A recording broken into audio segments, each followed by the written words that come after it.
প্রতি ভালোবাসা। তেলে বেগুনে জ্বলে উঠলেন মন্ত্রী, গেলেন রেগে। গোপাল নাকি আনন্দ পায় মন্ত্রীর পিছনে লেগে। বেশ অনেক হাসি ঠাট্টা হয়েছে। এবার আমি যেটা বলছি সেটা শোনো। বলুন মহারাজ। আর মাত্র কয়েকদিন পরেই তো দোল যাত্রা, রং খেলা। আর এবার দোল যাত্রায় আমাদের কৃষ্ণনগরে স্বয়ং নবাব বাহাদুর আসছেন হোলি খেলতে। উনি এবার ছুটে ছুটে রং মাখাবেন আর তোমাদের সবাইকে পালিয়ে পালিয়ে বেড়াতে হবে। দারুণ মজা হবে। এর জন্য তো স্বতঃস্ফূর্ত হতে হবে। গোপালের যা চেহারা, তাতে সে কি এই ধরাধরি খেলা খেলতে পারবে? কেন পারবো না? নিশ্চয়ই পারবো। হ্যাঁ ঠিকই তো, চেষ্টা করলে নিশ্চয়ই পারবে। মহারাজ, আমার মনে হয় যে বড় আকারে খেলা শুরু হওয়ার আগে আমাদের রাজসভাসদদের মধ্যে একটা ছোট খেলা হওয়া উচিত। সেটা কিরকম? খুবই সোজা। রাজবাড়ির মাঠে একটা লক্ষ্যস্থল বানানো হবে। সেখানে সবাই দৌড়ে দৌড়ে আসবে আর মাথা দিয়ে বল মেরে লক্ষ্যস্থলে প্রবেশ করাবে। তাহলে আমরা আজকে কালকে সকালে এই খেলে খেলে গা গরম করে নেব। হ্যাঁ, তার জন্যে অনেক বল আনিয়ে রাখতে হবে। সেসব দায়িত্ব গোপালকে দিন। ও এক্ষুনি শহরে বেরিয়ে পড়ুক, শহর থেকে বল নিয়ে আসুক। এতে ওর ভুঁড়িটা একটু হলেও তো কমবে। ঠিক বলেছ। আচ্ছা গোপাল, তুমি তাহলে আর দেরি না করে এক্ষুনি বেরিয়ে পড়ো। আর যা খরচ হবে এসে আমার কাছ থেকে নিয়ে নিও। আচ্ছা মহারাজ।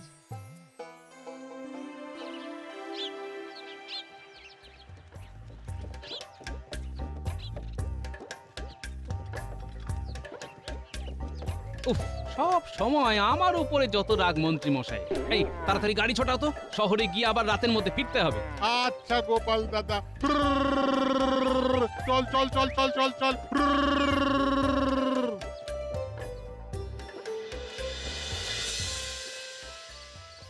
উফ, বাপ রে বাপ, সারাটা দিন চলে গেল। ওই দেখ, গোপাল এখন রাজবাড়িতে ঢুকছে। তার মানে একটু পরেই কাজ ছেড়ে বেরোবে। তোদের যেরকম যেরকম বলেছি সেরকম কাজ করতে হবে কিন্তু। কোনো চিন্তা করবেন না মন্ত্রী মশাই, এই বসন্তে গোপালের জীবনের গল্পে হেমন্ত বসিয়ে দেব। বাজে কথা না বলে কাজে লেগে পড়। যা যা যা যা। মহারাজ, আসতে পারি? আরে গোপাল, এসো এসো। মহারাজ, আমি শহর থেকে বল নিয়ে এসেছি। মোট 10 মোহর খরচ হয়েছে। এই নিন তার রসিদ। বেশ বেশ, এই নাও তোমার 10 মোহর। তুমি যাওয়ার সময় ভাড়ার ঘরে এই বলগুলো রেখে দিয়ে চলে যাও। আবার সকালে বল খেলা শুরু হওয়ার আগে মাঠে নিয়ে যাবে। আচ্ছা মহারাজ। এত ভারী বস্তা, বাপরে বাপ, আপনার ভাড়ারে রেখে ভালোই হলো, ধন্যবাদ। উফ, সেই সকালে বাড়ি থেকে বেরিয়েছি। কে জানে গিন্নি কি ভাববে। যা ভাবে ভাবুক, ওর জন্য শহর থেকে আয়না কিনে এনেছি। ওটা পেলেই খুশি হয়ে যাবে। এই ওরে বাবা রে, মারে মারে গেলাম রে। এই এই কে কে? উফ, কাল খেলাধুলো আর আজকে এই বিপদ। সকালে রাজসভায় মন্ত্রী মশাইকে চোর বলেছিলে, মনে আছে? সেটারই বদলা নিলাম।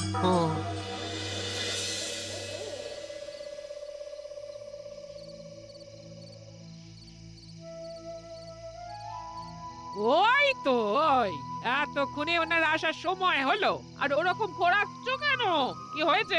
আরে বলছি মহারাজ শহরে পাঠিয়েছিলেন যে। ও মা গো, তার জন্য এত দেরি? আরে দেরি কি আর সাত করে করেছি? ও মা গো, এই দেখো তোমার জন্য কি এনেছি, আয়না। এ কি এত ভাঙা আয়না? আর বলো না, একটু আগে হায় হায় হায়, তুমি চুপটি করে বসো তো দেখি। ওহ, মানুষ তো না, ওটা ঘটাকে মন্ত্রী মশাই একেবারে এক একটা ডাকাত তৈরি করেছেন। হ্যাঁ, আহ, কথা না বলে একটু মলম দাও তো, আমাকে এক্ষুনি বেরোতে হবে। সে দিচ্ছি, কিন্তু এই অবস্থায় তুমি আবার কোথায় যাবে?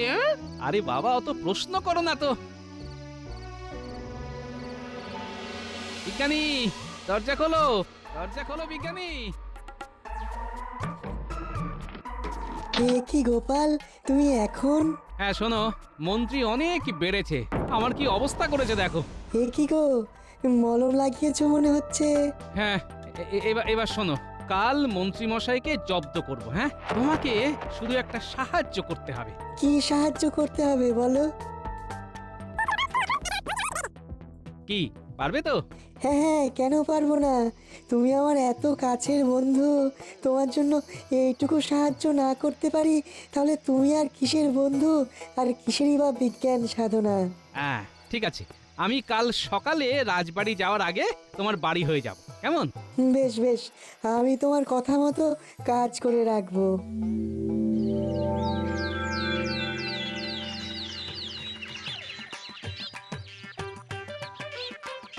তুমি এগোতে থাকো গোপাল, আমি একটু পরে রাজবাড়ির মাঠে আসছি। হ্যাঁ, এসো।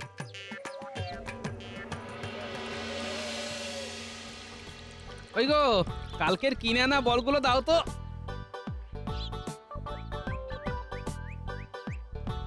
ও মা গো, কি ব্যথা! এবার কুটির শিল্পটা করে ফেলতে হবে। ও বাবা, ও মা! এই কি গোপাল, তুমি এই হাল কি করে করলে? সবই ভাগ্য মহারাজ। ভাবলাম হোলির উৎসবের দিন নবাব বাহাদুরের সাথে খেলাধুলোর আনন্দ উপভোগ করার আগে একটু গা গরম করব, কিন্তু কাল একটা বিপদ হয়ে গেল মহারাজ। সে কি, কি বিপদ? আর সেই নিয়ে ভাবনা চিন্তা করে কি লাভ বলুন? আমি আজকে প্রতিযোগিতায় অংশগ্রহণ করব না, আমি বরং সকলকে সহযোগিতা করব। সবার মাথায় বল ছুড়ব আর সবাই লক্ষ্যে বল তাক করবে। উফ, এটাই তো চাইছিলাম, কিন্তু গোপাল আমার বা বটা ঘটার নামে অভিযোগ করলো না কেন? ব্যাপারটা কেমন সন্দেহজনক লাগছে। বেশ, তবে তাই হোক, তোমরা সবাই খেলা শুরু করো। খেলার নিয়ম অনুযায়ী প্রত্যেকে 3টে করে সুযোগ পাবে। লক্ষ্যস্থলের থেকে 20 পা আগে প্রতিযোগীকে দাঁড়াতে হবে। তারপর গোপাল তাদের মাথায় সামনে থেকে বল ছুঁড়বে আর প্রতিযোগীকে সেই বল তাক করে লক্ষ্যস্থলের মধ্যে প্রবেশ করাতে হবে। তাহলে শুরু হোক। সবার আগে আসছে বিজ্ঞানী সুযোগ নাম্বার 1। পেরেছি পেরেছি, আমি পেরেছি। এবার তোমার দ্বিতীয় সুযোগ। সাব্বাস, 2-এ 2। এবার এবার তৃতীয় সুযোগ। যা, এটা হলো না। সাব্বাস বিজ্ঞানী, ভালো প্রয়াস, ভালো প্রয়াস।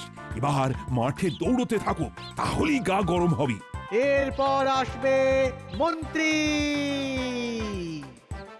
এই গোপাল, তোমার আমার উপরে রাগ আছে বলে আবার আমার দিকে উল্টো পাল্টা ভাবে বল ছুড়ো না জানো? আরে না না, আপনি আমাদের স্বনামধন্য মন্ত্রী মশাই বলে কথা, আপনার সাথে ওরকম করতে পারি নাকি? তাহলে শুরু হোক মন্ত্রী মশাইয়ের সুযোগ নাম্বার 1। সাব্বাস মন্ত্রী, সাব্বাস। ছোড়ো গোপাল, ছোড়ো, দ্বিতীয় বলটাও ছুড়ে দাও। এবার মজা দেখাবো। এবার দ্বিতীয় সুযোগ। গোপাল, তোমার এত বড় স্পর্ধা যে তুমি সবার সামনে আমার মুখ কালি করলে। ইস! বেশ করেছি। আপনি যেমন বটা ঘটাকে দিয়ে আমাকে মাটিতে ফেলে দিলেন, আমি তেমনি আপনার মুখে কালি ঢেলে দিলাম। হোলির আগেই হোলির মজা দিলাম। গোপাল, তোমার কিন্তু এটা করা উচিত হয়নি। মহারাজ, মন্ত্রীমশাই গতকাল কি করেছে জানলে আপনিও বলবেন আমার রাগ হওয়াটা স্বাভাবিক কিনা। গতকাল আপনার বাড়ি থেকে আমি ফিরছি এমন সময়। না না না না, এটা কিন্তু একদম ঠিক করনি মন্ত্রী। সেদিন রাজসভায় সবাই সাধু সাধু বলার পরে আমাকে চোর বলল, সেবেলা সে তো আমি মজা করে বলেছি, কিন্তু তা বলে আপনি আমাকে এভাবে মাটিতে ফেলে দেবেন? এতটুকু মানবিকতা নেই আপনার মধ্যে? সত্যি মন্ত্রী খুব খারাপ। গোপাল আজকে বদমাইশি করে তোমার মুখ কালো করে দিয়েছে, কিন্তু তোমার আসলে মনটাই কালো, প্রতিহিংসা পরায়ণ। সত্যি মন্ত্রী মশাই, আপনার চারিদিকে দুর্নাম, এটা সবাই বলে। বেশ, আমি কথা দিচ্ছি, আমি ভালো হয়ে দেখাবো। তাহলে বাকি খেলা শুরু হোক। ওহ, পুরো মুখের হুলিয়া বদলে দিল। এইভাবে প্রতিশোধ নেবে না? ইস, আহ, এত হিংসে কেন তোমার মনে? একটু ভালো হতে পারো না নাকি? আমার বর হয়ে তুমি এত এত খারাপ কি করে হলে আমি তো এটাই ভেবে পাই না। উফ, যে পারছে আমাকে ধুয়ে দিচ্ছে। দূর দূর, ছি ছি ছি ছি। বুঝলে গিন্নি, চুন হলুদে বেশ ভালো কাজ হয়েছে। গোপাল দাদা, খুব বিপদের মধ্যে পড়ে গেছি। আরে আমি নিজেই বিপদ কাটিয়ে একটু সুস্থ হওয়ার চেষ্টা করছি, আর তোমার আবার কি বিপদ হলো গো? আর বলো না, কদিন একজন জমিদারের জমিতে ভাগ চাষি হিসেবে কাজ করছিলাম। হঠাৎ করে বলে কালকে থেকে আর কাজে আসতে হবে না। সে কি, কেন? জমিদারের এই মুহূর্তে হাতে টাকা পয়সার অভাব, তাই আর কি, মানে সব দিন মজুর ভাগ চাষিদের সরিয়ে দিচ্ছেন। এখন আমি কি করি বলো তো? বলছি, আমি তাহলে এই চুন হলুদটা সরিয়ে রান্নাঘরে রাখছি, কালকে আবার নিও। বেশ বেশ, এই তো পেয়েছি। আচ্ছা তুমি এক কাজ করো, হ্যাঁ, কদিন পরেই তো দোল উৎসব, সবাই রং আবির কিনবে। তুমি ওই ফুলের পাপড়ি, হলুদ, গাছের পাতা এসব দিয়ে ভেষজ রং তৈরি করো। এটা তো বেশ ভালো বুদ্ধি দিয়েছো গোপাল দাদা, ধন্যবাদ, তুমি আমাকে বাঁচালে। শোনো, তুমি একবার বাচ্চাগুলোকে বলো কাল বিকেলে যেন আমার সাথে দেখা করো। হ্যাঁ, আচ্ছা।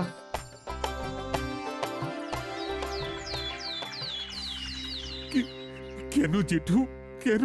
এ কি মহারাজ, কি হয়েছে আপনার জেঠুর? আমার কর্তব্য জেঠু গতকাল রাতে মারা গেছেন। এ তো বড় দুঃখের কথা মহারাজ। তাহলে আপনার বাড়িতে দোল উৎসবের দিন পূজা হবে কি করে? সেটাই তো ভাবছি। নবাব বাহাদুর নিজে থেকে জানিয়েছেন এবারে তিনি কৃষ্ণনগরে উপস্থিত থাকবেন। কত কত ভেবে রেখেছিলাম গ্রামবাসীদের নিমন্ত্রণ করব, সবাই দোল খেলার পরে রাজবাড়িতে খাওয়া দাওয়া করবে। মহারাজ, আমি বলছিলাম কি যে আমি তো অনেক পাপ করেছি, তাই ওই শুভ দিনে যদি পুজো পাঠ খাওয়া দাওয়া সব আমার বাড়িতে আয়োজন করি, তাহলে আমার কিছুটা পাপ ধুয়ে যাবে। দাঁড়ান মন্ত্রী মশাই, আমি বাইরে গিয়ে দেখে আসি। কি দেখবে গোপাল? এই আজকে সূর্য পশ্চিমে উঠেছে কিনা। একদম বাজে কথা বলবে না। ঝগড়া বন্ধ করো, আমার মন মেজাজ ভালো নেই। মন্ত্রী মন্ত্রী, তুমি খুব ভালো প্রস্তাব রেখেছো। তুমি তাহলে আর দেরি না করে এক্ষুনি সকলকে নিমন্ত্রণ করা শুরু করে দাও। হ্যাঁ মহারাজ, প্রথমে মহারাজকে দিয়ে শুরু করব, বুঝলি? হ্যাঁ, তাই চলুন। সত্যি আমি খুব খুশি হয়েছি। হয়তো আমি তোমাদের সাথে দোল খেলার আনন্দ উপভোগ করতে পারবো না, যেহেতু আমার অসুখ চলবে, কিন্তু আমি একবার দেখা করে আসব। বেশ বেশ মহারাজ, আমি নবাব বাহাদুরকে নিমন্ত্রণ করে আসব। বুঝলি বটাঘটা, সব গ্রামবাসীদের নিমন্ত্রণ করব, সব সভাসদদের বলবো, কিন্তু গোপালকে বলবো না। বেটা উচিত শিক্ষা পাবে। হ্যাঁ, দারুণ মজা হবে। আচ্ছা ঘটা, তুই এই পত্র নিয়ে নবাবের কাছে চলে যা, বুঝলি? আর বটা, তুই কিছু পত্র নিয়ে গোপাল ছাড়া বাকি সভাসদদের বাড়ি যা, আর আমি গ্রামবাসীদের বাড়ি যাচ্ছি। হ্যাঁ, আচ্ছা মন্ত্রী মশাই।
সত্যি গোপাল, এই মন্ত্রীর মধ্যে কিন্তু অনেক পরিবর্তন হয়েছে।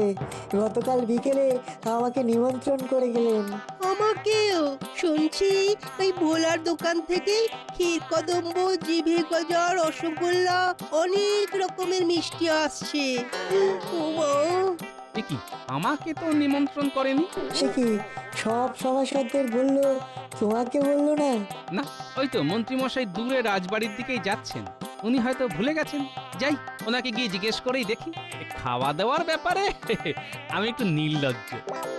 ও মন্ত্রীমশাই, ও গোপাল, বলো। তা আপনার বাড়িতে পুজো খাওয়া দাওয়া হচ্ছে তো? হ্যাঁ, ওই দোল পূর্ণিমার দিন সকলে মানে সব গ্রামবাসীরা আসবে, সব সভাসদরাও আসবেন। আমি নিজে গিয়ে নিমন্ত্রণ করলাম, বুঝলে, নবাব বাহাদুরকেও করেছি। আমাকে মনে হয় ভুলে গেছেন। এই না না, ভুলবো কেন? ছি, ইচ্ছে করেই করিনি, বুঝলে। তুমি এত খাও যে কি বলবো বলো। ঠিক আছে, তাহলে আপনার বাড়িতে আমি ওই বিনা নিমন্ত্রণেই চলে যাব। অতই সোজা? হ্যাঁ, তোমাকে দেখতে পেলে এই প্রহরী ঘাড় ধাক্কা দিয়ে বের করে দেবে। বেশ, দেখব কে আমাকে বের করে দেয়। যদি আমি আপনার বাড়ি গিয়ে সেদিন খেতে পারি, তাহলে আপনি সবার সামনে নাক খত দেবেন। ঠিক আছে, ঠিক আছে, দেবো। হ্যাঁ।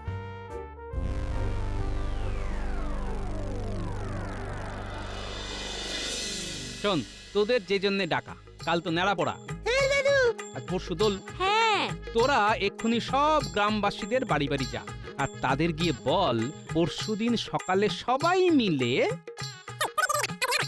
দারুণ মজা হবে দাদু, দারুণ মজা হবে।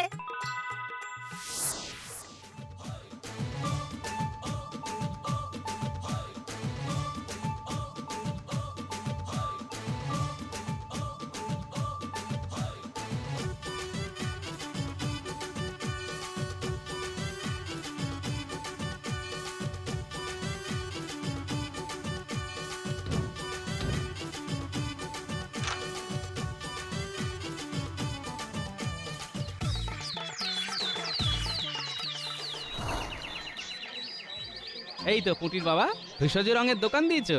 হ্যাঁ, সত্যিই গোপাল দাদা, ঠাকুরের আশীর্বাদে ভালোই চলছে। তোমার বুদ্ধি অনুযায়ী কাজ করে বেশ উপকার হলো। বেশ বেশ বেশ। কাল সকালে কি করতে হবে মনে আছে তো? হ্যাঁ হ্যাঁ, সব মনে আছে।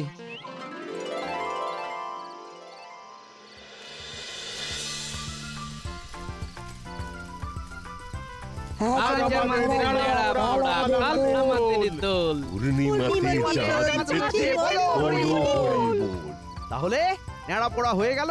কালকে আমার বাড়ির পুজোতে আবার আনন্দ হবে, হইচই হবে। তারপরে একটু ওই ভুরি ভোজ আর কি। হ্যাঁ, হ্যাঁ হ্যাঁ, নিশ্চয়ই যাব। আমিও যাব। যারা যারা নিমন্ত্রণের পত্র পেয়েছেন তারাই আসবে।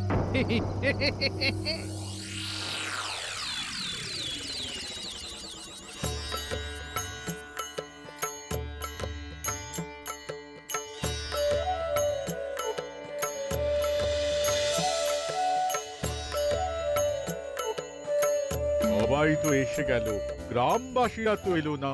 আসবে, আসবে, নিশ্চয়ই আসবে। এ কি, সবাই এরকম রং মেখে সংসেজে এসেছেন কেন আপনারা? হ্যাঁ, এই আপনি কে? আমি পুঁটির বাবা। ওহো, ঠিক আছে, ঠিক আছে, ভোগের প্রসাদ গ্রহণ করুন। এই মাটি করেছে, কাউকেই তো চেনা যাচ্ছে না। এর মধ্যে যদি গোপাল ঢুকে যায় তাহলে তো গোপালকে চাপে ফেলাই হবে না। ইস, বাহ, বাহ, সবাই তো দেখি রং খেলেই এসেছে। তাহলে আমি যে রং খেলবো ভেবেছিলাম, আমরা আবার খেলবো।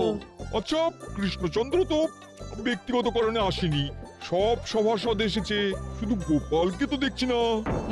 আমি আছি যাব না, এই এখন এই ক্ষীর কদম খাচ্ছি। কি, তুমি লুকিয়ে আছো?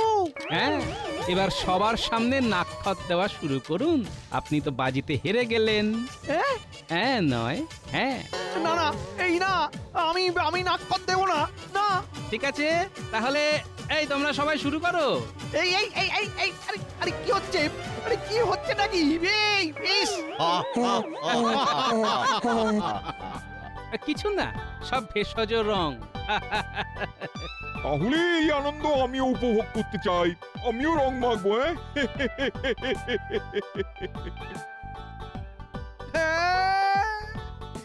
এর থেকে তো নাক ক্ষতি ভালো ছিল, সবাইকে খাইয়ে এই পেলাম।